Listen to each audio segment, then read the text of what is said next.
حضرت ابوبکر صدیق رضی اللہ تعالیٰ عنہ کی ایڑی پر ڈسنا شروع کر دیتا ہے۔ درد کی شدت سے حضرت ابوبکر صدیق رضی اللہ تعالیٰ عنہ کی آنکھوں میں سے آنسو جاری ہو جاتے ہیں۔ آنسوؤں کے جو قطرے ہوتے ہیں میرے پیارے آقا حضرت محمد صلی اللہ علیہ وآلہ وسلم کے چہرہ مبارک پر جب گرتے ہیں تو میرے پیارے آقا حضرت محمد صلی اللہ علیہ وآلہ وسلم پوچھتے ہیں ابوبکر کیا تجھے اپنے مال کی یاد آ رہی ہے؟ کیا اپنے تجھے گھر کی یاد آ رہی ہے؟ کیا اپنے تجھے بچوں کی یاد آ رہی ہے؟ حضرت ابوبکر صدیق رضی اللہ تعالیٰ عنہ فرماتے ہیں آقا میرا مال آپ پر قربان، میری جان آپ پر قربان، میری اولاد آپ پر قربان، مجھے کسی زہریلی چیز نے کاٹ لیا، درد کی شدت سے میری آنکھوں میں آنسو آ رہے ہیں۔ تو جاج کرام اسی وقت میرے پیارے آقا حضرت محمد صلی اللہ علیہ وآلہ وسلم اپنی لعاب مبارک نکالتے ہیں، اس ایڑی مبارک پر لگاتے ہیں۔ حضرت ابوبکر صدیق رضی اللہ تعالیٰ عنہ فرماتے ہیں اسی وقت درد کی شدت جو ہے ختم ہو جاتی ہے۔ جاج کرام اسی پہاڑ کے اوپر میرے پیارے آقا حضرت محمد صلی اللہ علیہ وآلہ وسلم نے 3 دن اور 3 راتیں حضرت ابوبکر صدیق رضی اللہ تعالیٰ عنہ کے ساتھ گزاری۔ مجاہد کرام الحمدللہ ہم تھوڑی دیر بعد اسی غار ثور پہ سب میرے بھائی یہاں پہ اتریں گے، چند منٹ کی یہاں پہ آپ کی حاضری ہوگی میری، اور یہاں دعا کر کے انشاءاللہ پھر گاڑی میں بیٹھیں گے۔ اس کے بعد انشاءاللہ ہم اگلی زیارت کے لیے روانہ ہو جائیں گے۔ صاحب میرے بھائی تو اللہ تبارک و تعالیٰ ایک مکڑی کو حکم دیتا ہے مکڑی اوپر جا کر جالا بنا دو، اس غار کے گرد جو ہے مکڑی جالا بنا دیتی ہے، اور اللہ تبارک و تعالیٰ ایک کبوتری کو حکم دیتا ہے کبوتری جا کر گھونسلہ بنا دو اوپر۔ کبوتری فوراً جاتی ہے وہاں گھونسلہ بنا کے اوپر بیٹھ جاتی ہے۔ جب طوفان اوپر پہنچتے ہیں دیکھتے ہیں تو غار تو پہلے سے ہی جالے سے بند ہے، اور کبوتری نے اوپر گھونسلہ بنایا ہوا اور اوپر کبوتری بیٹھی ہے، وہ ایک دوسرے سے کہتے ہوئے واپس اسی راستے سے واپس لوٹ رہے ہوتے ہیں۔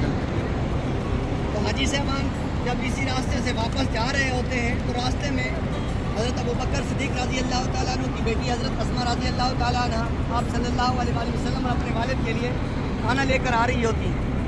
راستے میں ابو جہل ملتے ہیں، پوچھتے ہیں اے اسماء بتاؤ تمہارے والد اور آپ صلی اللہ علیہ وآلہ وسلم کہاں ہیں؟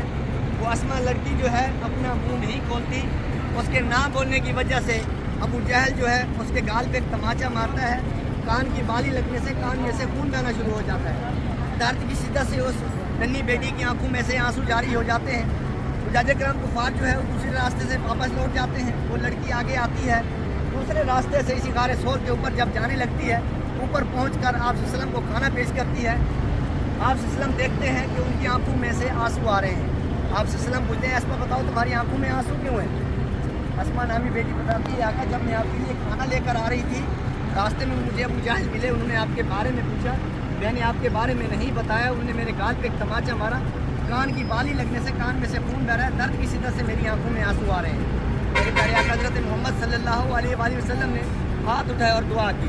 جاج کرام یہ جو کبوتر ہیں اس کبوتری کی نسل در نسل چلے آ رہے ہیں۔ آپ اس قبلہ رخ منہ کریں گے، دعا کریں گے، دعا کرنے کے بعد گاڑی میں بیٹھیں گے، انشاءاللہ ہم اگلی زیارت کے لیے روانہ ہو جائیں گے۔ اپنی ایڑی مبارک رکھتے ہیں۔ کئی سو سال پہلے وہاں ایک صاحب موجود ہوتا ہے، وہ اس آس پہ بیٹھا ہوتا ہے کہ آپ صلی اللہ علیہ وسلم اس غار کے اندر تشریف لائیں گے، میں آپ صلی اللہ علیہ وسلم کا دیدار کروں گا۔ تو جاج کرام جیسے ہی میرے پیارے آقا حضرت محمد صلی اللہ علیہ وآلہ وسلم اور حضرت ابوبکر صدیق رضی اللہ تعالیٰ عنہ غار کے اندر تشریف لے جاتے ہیں تو میرے پیارے آقا حضرت محمد صلی اللہ علیہ وآلہ وسلم حضرت ابوبکر صدیق جب صاحب کو کوئی چیز نظر نہیں آتی تو وہ اس ایڑی پر ڈسنا شروع کر دیتا ہے۔ درد کی شدت سے حضرت ابوبکر صدیق رضی اللہ تعالیٰ عنہ کی آنکھوں میں سے آنسو جاری ہو جاتے ہیں۔ آنسوؤں کے جو قطرے ہوتے ہیں میرے پیارے آقا حضرت محمد صلی اللہ علیہ وآلہ وسلم کے چہرہ مبارک جب گرتے ہیں تو میرے پیارے آقا حضرت محمد صلی اللہ علیہ وآلہ وسلم پوچھتے ہیں ابوبکر کہ آپ کو مال کی یاد آ رہی ہے، اپنے تجھے بچوں کی یاد آ رہی ہے، اپنے تجھے گھر کی یاد آ رہی ہے؟ حضرت ابوبکر صدیق رضی اللہ تعالیٰ عنہ فرماتے ہیں آقا میرا مال آپ پر قربان، میری اولاد آپ پر قربان، میرا گھر آپ پر قربان، میرا سب کچھ آپ پر قربان، مجھے کسی زہریلی چیز نے کاٹ لیا، درد کی شدت سے میری آنکھوں میں آنسو آ رہے ہیں۔ تو میرے پیارے آقا حضرت محمد صلی اللہ علیہ وآلہ وسلم اپنی لعاب مبارک نکالتے ہیں، اس ایڑی مبارک پر لگاتے ہیں تو جاج کرام اسی وقت درد کی شدت جو ہے حضرت ابوبکر صدیق رضی اللہ تعالیٰ عنہ فرماتے ہیں ختم ہو جاتی ہے۔ جاج کرام جب آپ صلی اللہ علیہ وسلم اور حضرت ابوبکر صدیق رضی اللہ تعالیٰ عنہ وہاں پہ موجود ہوتے ہیں، کفار بھی پیچھا کرتے کرتے اسی غار ثور کے قریب پہنچ جاتے ہیں۔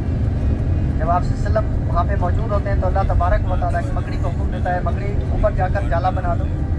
پھر اللہ تبارک و تعالیٰ ایک کبوتری کو حکم دیتا ہے کبوتری جاؤ اوپر جا کر گھونسلہ بنا دو۔ جب کفار اوپر پہنچتے ہیں دیکھتے ہیں غار تو پہلے سے ہی بند ہے، جالا بنا ہوا ہے اور کبوتری نے اوپر گھونسلہ بنایا ہوا ہے، اوپر کبوتری بیٹھی ہے۔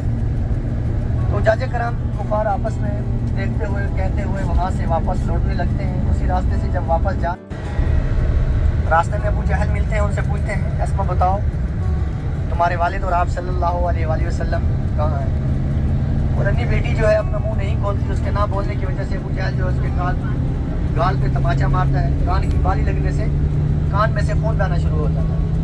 درد کی شدت سے اس بیٹی کی آنکھوں میں سے آنسو جاری ہو جاتے ہیں. تو جاج کرام کفار اسی راستے سے واپس موڑ جاتے ہیں, چلے جاتے ہیں. اسما نامی جو لڑکی ہے وہاں سے چلتے چلتے انہیں دوسرے راستوں سے غار ثور کے قریب پہنچتی ہے, دیکھتی ہے کہ اب کوئی ادھر ادھر نہیں ہے, تو آہستہ آہستہ اسی غار ثور کے اوپر چلی جاتی ہے. جب آپ صلی اللہ علیہ وسلم کو کھانا پیش کرتی ہے, ان کی آنکھوں میں آنسو ہوتے ہیں. تو آپ سے پوچھتے ہیں اسما بتاؤ تمہاری آنکھوں میں آنسو کیوں؟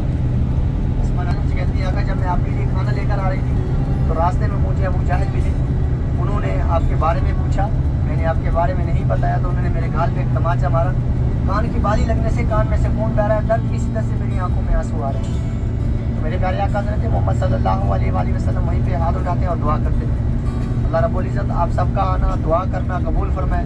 تو جاج کرام الحمدللہ ہماری یہ پہلی زیارت مکمل ہوئی. اس کے بعد اسی راستے کے دوران ایک جامعہ ام القریٰ یونیورسٹی ہے, ابھی تھوڑی دیر بعد وہ یونیورسٹی آئے گی, آپ کو وہ یونیورسٹی دکھائیں گے. اس کے بعد انشاءاللہ ہم میدان عرفات میں داخل ہوں گے. میدان عرفات کے اندر داخل ہوتے ہی آپ تسبیحات کا ذکر کریں گے. ان تسبیحات کے صدقے اللہ تبارک و تعالیٰ آپ کو اسی سال حج کی سعادت نصیب عطا فرمائے. مجاج کرام الحمدللہ تھوڑی دیر بعد جامعہ ام القریٰ یونیورسٹی آئے گی. اس کے بعد میدان عرفات میں داخل ہوں گے. انشاءاللہ زیارتیں کرتے ہوئے پھر آگے روانہ ہو جائیں گے. اللہ پاک سب کی حاضری قبول فرمائے. وہ مجھے کرایہ دے دیں. اسی یونیورسٹی کے اندر ہر ممالک کے طلباء آتے ہیں, دینی تعلیم حاصل کرتے ہیں.